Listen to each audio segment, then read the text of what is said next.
We now proceed to the complex network approach to supply chain network theory.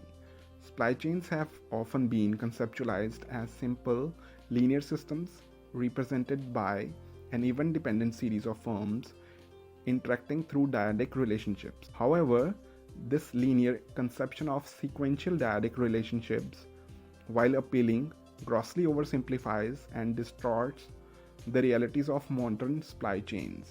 If we are to truly practice the management of supply networks, we need to understand the structure of supply networks and be able to build theories of supply networks.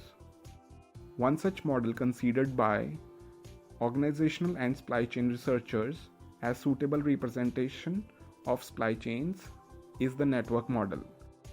However, to develop a suitable theory of supply chain networks, we need to mirror the properties of network models with real-world supply chains.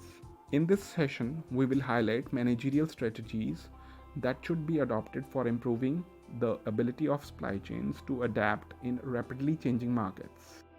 A supply chain can be represented as a network by a set of nodes that represent self-directed business units as firms who are able to implement self-governing choices, and set of connections that link these firms together for the purposes of creating products or services.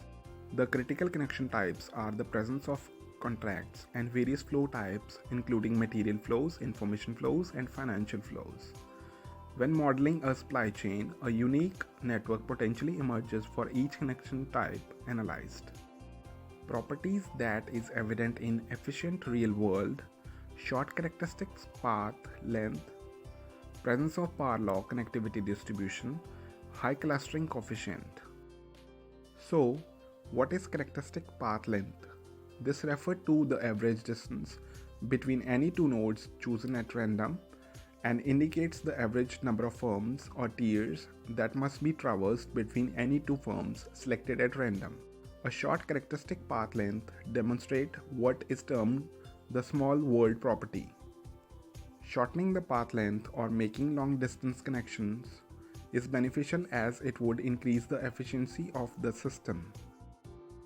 Hence, experts propose efficient supply chain systems demonstrate a short characteristic path length for all connection types.